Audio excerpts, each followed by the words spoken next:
The dust rolled across the open plains like a warning from the earth itself, swirling through the early morning light as the wind carried distant murmurs from the ranch yard. The men were already gathered, arms folded, faces carved hard by years of sun and bitterness, as though they were proud witnesses to what they believed was justice. And at the center of it, all tied to a rough, splintered fence post with rope cutting into her wrists, was the young woman they called too weak, a burden, no use to the town.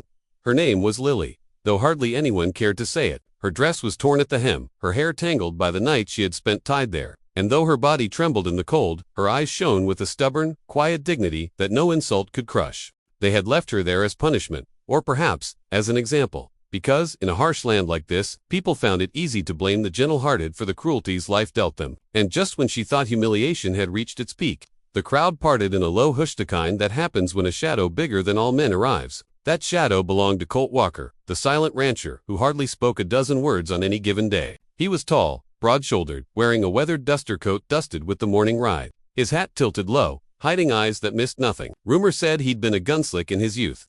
A legend whispered in saloons, but now he kept to his land, with only his young son Jake by his side.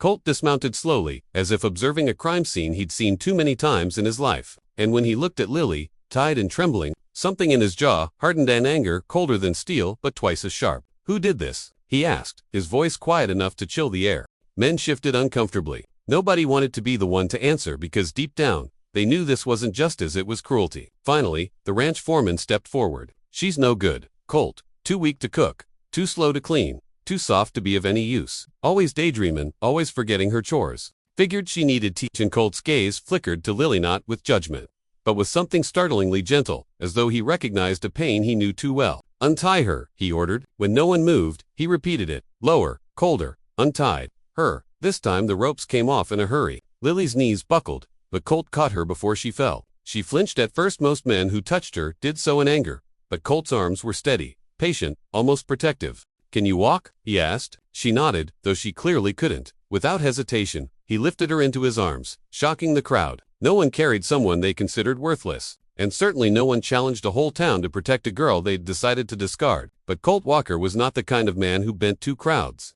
He turned toward his horse. "She's coming with me," the foreman sputtered. "Colt, she ain't. She's not yours." Colt cut in sharply. "And she sure as hell ain't your punching post." Lily buried her face into his chest, the first warmth she'd felt in days. Jake, Colt's quiet 8-year-old boy, watched from the wagon seat, his wide brown eyes studying Lily with innocent curiosity. He didn't ask questions, he never did, but when Lily's frightened gaze met his gaze, he gave her a small, awkward smile that softened her heart. Colt lifted Lily into the wagon beside Jake, adjusting a blanket around her shoulders. "You ride with my boy, stay warm."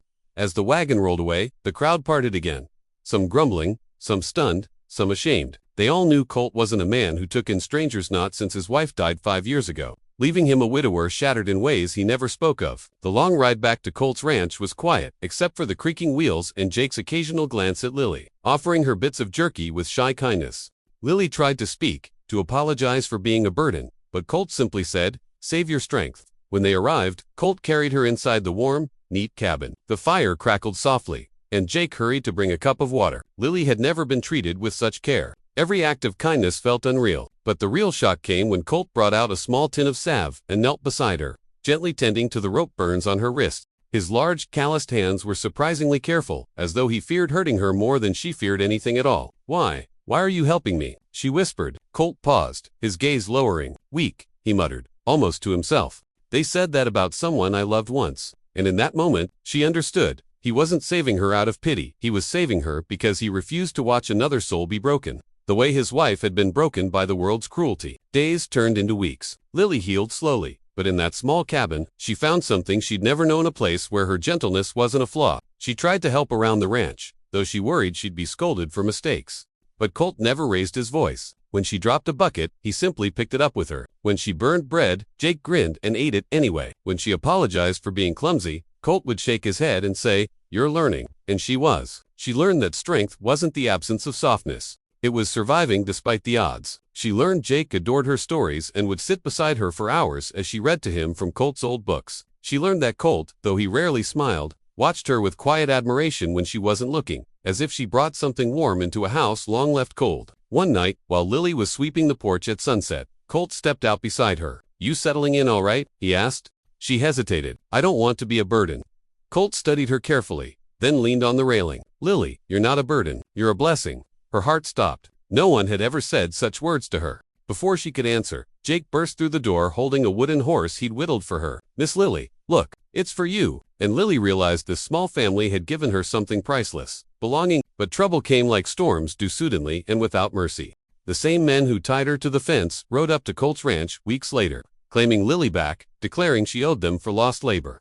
They came with ropes and anger and shamelessness. But Colt stepped between them and Lily, his hand resting near the revolver he hadn't touched in years. She's not going anywhere, he said, and if you think otherwise, you better think real hard before taking one more step. The men hesitated. They knew Colt Walker's past, knew he could outdraw any of them without breathing hard. And finally, with curses muttered under their breath, they backed off. When they were gone, Lily fell to her knees, tears streaming. Why? Why would you fight for me? Colt knelt beside her, lifting her chin gently. Because you're worth fighting for. And he meant it. From that day forward, nobody dared touch Lily again.